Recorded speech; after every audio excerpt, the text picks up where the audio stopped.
Hello, friends. It's me.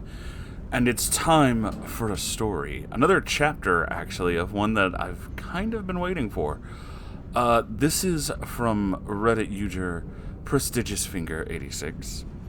That's right, it's the return of the Queen of Foxes. This chapter is called Ye Olde Shenanigans. I'm excited for this. I don't know what we're about to learn, but let's get into it.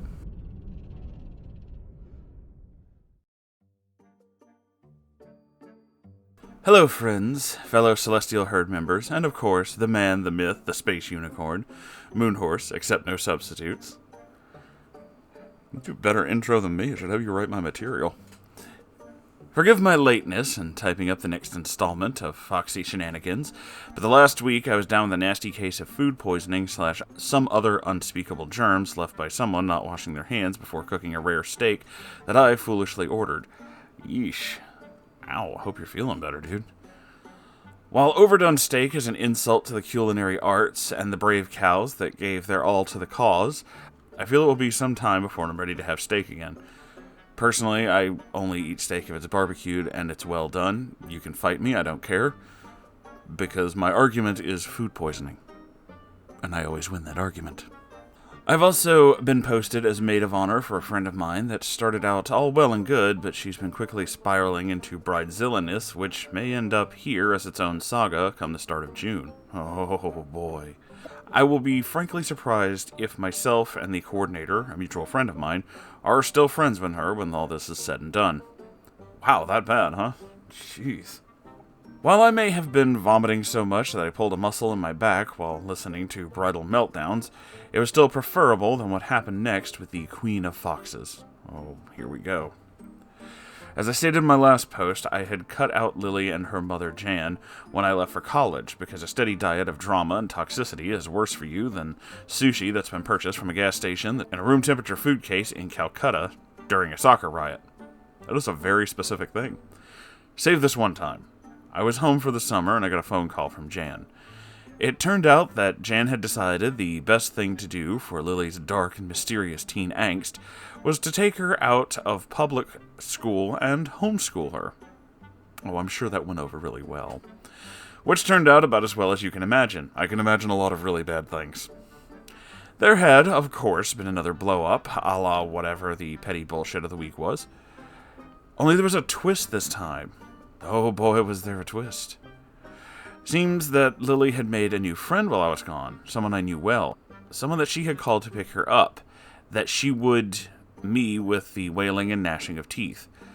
That someone was my ex-boyfriend, aka an abuser, manipulator, and word I can't say on YouTube, but let's just say it starts with R and makes me very angry. Thanks, Susan, really cool. Scumbag, as I shall refer to him, appropriate name, had indeed come and picked her up when she called, or rather, his mother did, because he had no car, no license, or job. Oh, he sounds like a winner. What he did have was an indulgent mother that he still lived with and would never say no to him.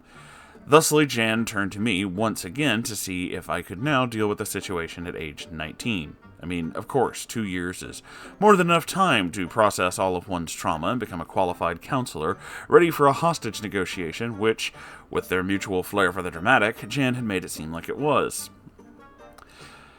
Lily was apparently still in contact with her mother through all of this, and I agreed to tell Jan, telling Lily that I was back at my parents' for the summer and would like to hang out with her. When the weekend rolled around, Jan dropped off Lily at my parents' house, and we piled into my car to do what any kids in the middle of nowhere did when they wanted a night out. We went to the mall in whatever mid-sized town was closest. That is shockingly accurate. The kind with a movie theater and a food court. Oh, yeah. And yet again, another thing showing my age, but considering that out in the sticks, everything is at least 20 years behind the times, so maybe I'm not as near the grave as I think sometimes. No, dude, I still sometimes go to the mall with Sango just because I need a place to walk around and look at things. And, you know, you can't do that online. I mean, you can probably do that in your game, but it's not the same. I had played dumb most of the night to knowing about where she was currently shacking up. All the while, Lily was looking subversive and trying her best to sidestep any questions about how things were going at home, albeit very poorly.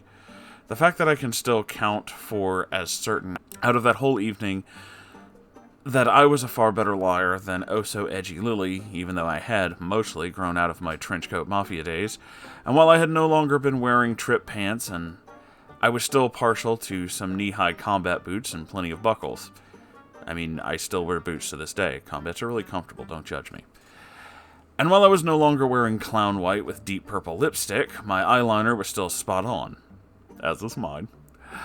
Granted, with my tendency to develop sunburn in January from snow glare, I didn't really need the clown white, even back in the red velvet vampire days. My only advice, don't read Anne Rice until you have a full frontal lobe developed, kids. Oh, yeah, you really are. We're in that same group. I remember the Anne Rice vampires, and if you guys thought Twilight was weird, they were far more interesting. There's a lot of fake blood, let's just put it that way. The truth was finally confessed as we were eating dinner in the food court after we had browsed the delights of Hot Topic and Sleeping Tiger imports, as is standard practice for two gothy teens having a night out. Absolutely. I reminded her of what Scumbag had done to me, and Lily said it was because she had absolutely nowhere else to go, and Scumbag had been perfectly decent and his mom was always there, etc., etc., etc. Apparently, his only crime thus far had been to hide Lily's makeup from her, as he had proclaimed to her, "I like you natural." Ew. I mean, you can look better with or without makeup, but that phrasing is gross. Seriously, set aside whatever preconceptions you have about looks and just think of someone looking at you and saying, "I like you natural." It's gross, isn't it? It's just, no, everything about that is just uncomfortable. I let my boiling rage that had been slowly simmering throughout the night out, giving her some of the finer points and details about who she is living with. I could call every single play and bullshit tactic this guy would and had said to make her emotionally dependent on him, plus some of the more grim facts about what he had physically done to me. Telling him no less than 3 times apparently wasn't enough. And once again, I'd like to introduce him to the business end of a sledgehammer. I'm sorry, that was me. I eventually was able to spout off enough to her that she went home to her mother that night. Well and truly emotionally exhausted by the end of that, I did my best to forget about it the rest of the summer. And I guess something worked because I did not hear or see Lily until a few years later. Some more cringe confessions from me. I used to be very thoroughly involved in the Renaissance Fair. Why you gotta call me out like that, homie? Lily popped up again in this environment, and the next time I saw her was at an early event when I was just starting to make some friends, and she had just begun to call herself Raven. Oh, the names. It's coming back. Yep. See, some of you are only exposed to the teen vampires because of Twilight, but back in my day, kids, they all had like different names and everything. It wasn't just this is this. It was always like Raven or Nightshade or Shadow. It was very, very edgy. Ironically, though, while naming herself Raven, she also took to wearing a fox head that looked like it had come off of a sports mascot.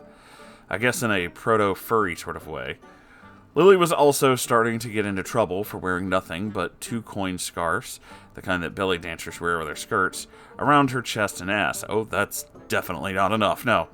Granted, Lily is naturally petite and very slender person, someone that most people wouldn't mind seeing just wearing a few see-through scarves, but Ren Fair during business hours is a family event. Yeah, that'll absolutely get you arrested.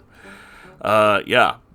Also, as an aside, if you're ever in New Orleans, since we're going down the old school New Orleans era vampire ways, if you ever decide to go to Mardi Gras and somebody tells you that if you flash the parade floats you'll get extra beads, don't do it. Not because exposing yourself is weird or anything like that. They're absolutely fucking with you and you will 100% get arrested. Locals do that shit all the time. Don't listen to them. They'll tell you that you can. You can't. You absolutely cannot. You will get arrested. While it can be very fun to visit and work at a fair if you're with the right group, anyone that has worked a few of them can tell you that it has one seedy underbelly. I didn't interact much with Lily, but I gather that now, as she was 18 plus, she was living with a boyfriend/other friends and was wholeheartedly diving into the after-hours crowd, and was swan diving fully into her own mania now that she was legally an adult. The after-hours crowd can be a lot of fun if one possesses the maturity to distinguish the responsible adults with alternative interest from the ones that are just creeps, but I have to say I had written Lily off by this point, but she popped up occasionally in groups that I was part of, and I would get the latest news of her life. It was around this time that she was also making claims about having bipolar and or borderline personality disorder. When asked who diagnosed her, or who her psychologist was, she would mumble something about how she wasn't supposed to give out that information because the doctor wasn't taking on new patients. Meaning that she had forgotten that we were from the same town and I knew her brand of bullshit, and that she had looked up the symptoms and was trying to copy them because being crazy is a personality trait. Oh, the DID fakers. Stuff like that. Yeah. I'm on a subreddit. I don't contribute, obviously. I just kind of like to watch the trash fires of people who pretend to have these disorders. It's lots of really bad acting from people who are very desperate for attention. It's honestly, if it wasn't so sad, it would be a lot funnier. But it's kind of both. A little bit of both. Besides trying to present with some kind of personality disorder, the occultism had also thoroughly blossomed. One night she claimed that she was possessed by a tree/tree spirit, or such like. Possessed by a tree? Okay. She would pick at her arms and rock back and forth quite a bit. Another time she claimed to be a conduit/proxy/whatever strange thing that can be found in the New Age section of Barnes & Noble's. Sweet Jesus, will I ever stop showing my age in this story? It's completely understandable, and honestly, I appreciate it because I too remember Barnes & Noble's. For the demon Lilith. Oh, not just any demon, it's gotta be the big one, huh? Yeah, no, I know it is. Because of course she was. Any respectable person that's had a vampire phase in high school and has played Vampires the Masquerade always is. Oh, I remember that too. But believe it or not, this is not the worst part. Lily has always been a bit of a compulsive liar, and not a very good one at that.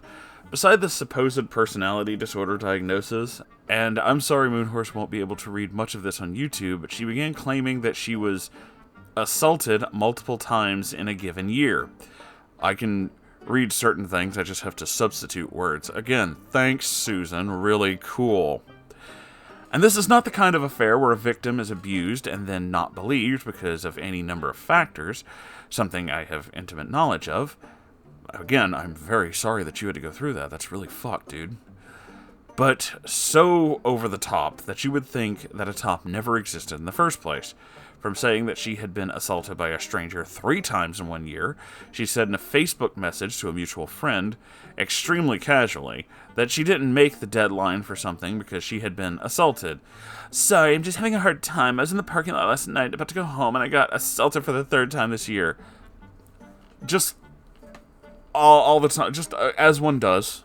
Buying eggs, also assault. Just, what? Stop, don't do that. Stop that.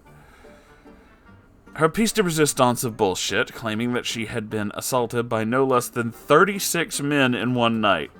Sure, Jan.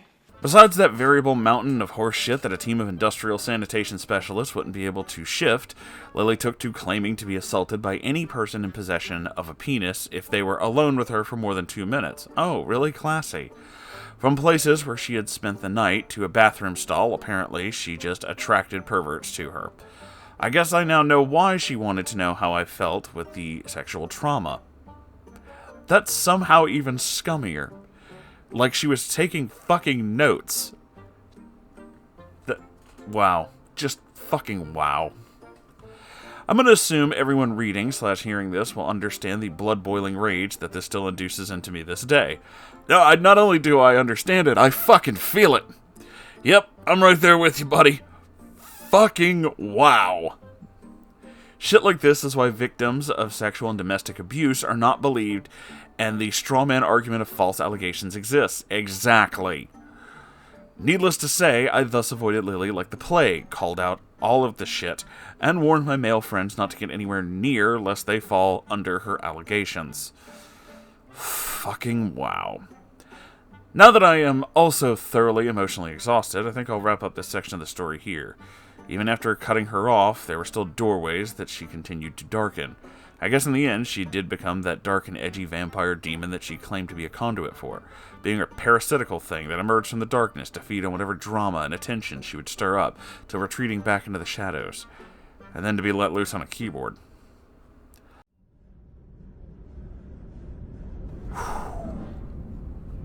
Holy shit, my dude. She... Again, when we started this just sounded like somebody who was going through some things. And a lot of these posts, like when we first started, if it's not, incredibly blatant how horrible the person is, whoever our subject of the evening is, I always tend to err on the kind of benefit of the doubt. That's not to say everybody who has to write a story has to paint out how horrible they are chapter 1. That's not how, stories work. But, that being said, I started this, much like I did with some of the others, being like, well, maybe she is pretty bad, but we don't know the extent, so we can't say much.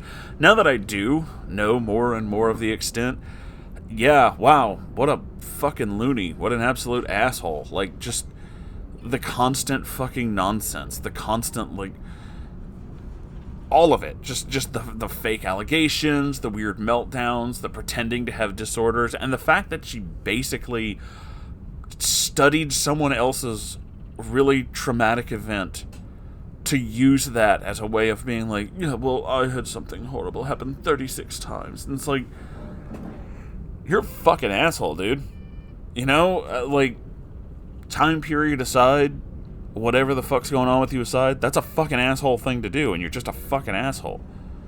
Now, a lot of people will also say, like, maybe she had this, maybe she had that. I just want to be the one to point out that you can be crazy and still be a fucking asshole. It's not an excuse. It's not. I know. I'm, someone with chronic depression, and I as well am an asshole. So, no, man. Anybody can do that. It's completely irrelevant. You can just be a fucking douche. And that's basically what she is. Now, that being said, and my anger, not nearly, enough. I'm sure there's far more. That being said, I want to, again, express to you, prestigious finger. First off, I hope you're feeling better, because that's... Wow, that fuck food poisoning's the worst. Sango had it once, and it was like a 48-hour thing for her. But I do hope you're feeling better. I hope that you don't have to deal with Bridezilla for too much longer, and that things start to work out and get better for you. And secondly, don't ever apologize for this idea of, like, showing your age or whatever. Other people, other readers, other people who do this, or other listeners who may be younger, may be like, that's, oh, it's from so long ago, it's so, what, like, no, not for me, this is, like, pure nostalgia. Not only is it the same time period, it's the same weird groups and things that I was also involved with. Like, I was a little weird punk metalhead goth amalgamation of just bad ideas and even worse fashion sense for a long time. So I absolutely enjoy these stories, because it just reminds me of, just all of those things. I was one of those people. Like, my family, I had family who lived in New Orleans for the longest time, and I would go to stay there from time to time, and I was one of those, little goth kids who hung around the quarter and stuff like that. It's not so much a thing anymore. You don't really see that too much anymore, but yeah, that was a thing, because you could just take the streetcar and go wherever. And yeah, I had my own little weird group. Granted, most of them became neckbeards, and a lot of them, I didn't get to do that too much, the whole New Orleans thing. Mostly it was in my hometown, which was very less that. But urban decay was a big thing there, so it definitely fed into the whole punk scene. But that being said, again, don't ever apologize for the way that you're wording things or showing your age or anything. I personally love it. And to make it that much easier on you, so you don't feel like you're showing your age too badly, or if you do feel like you are and you feel bad about it, I'm going to remove that from you. When I was in high school, I used to live 4 blocks from a Blockbuster Video, in which I would rent video games and movies every weekend. Yep. Mm-hmm. So, there you go. Either way, all that being said, I hope you all enjoyed this. And if you did, make sure you like, comment, subscribe, all that good stuff. I'm making videos of a million different kinds these days. I'm trying to branch out and do more weird and just interesting things, just topics that interest in general. So I am going to keep doing stories. I'm going to try and keep up the same amount of weird things that we do on like streams and everything. And if you're not watching my live streams, first off, shame on you. And secondly, you should. But also, I have a subreddit, r/Moonhorse stories. That's the word. I forgot the word subreddit for a second. It's good. Don't worry about it. I'm a professional. And you can send me stories there, or topics, or just anything really. Just kind of a little bit of anything. I'll check it. I also have a Ko-Fi and a merch store, and I would greatly appreciate you checking those out, because YouTube kind of sucks, and all of your help is wonderful, and it keeps this channel going. And if you can't do that because times is hard and everything's on fire, totally understand. No, I get it. Yeah, don't worry about it. It's fine. We're all there. Everything sucks. That's basically the only thing we're learning as we get older. Is everything sucks. And nobody knows what the fuck they're doing. Those are the 2 life lessons I can teach you. So, I hope you enjoyed this. And I love you all so very much. And I'll see you in the next episode. Goodbye, everybody.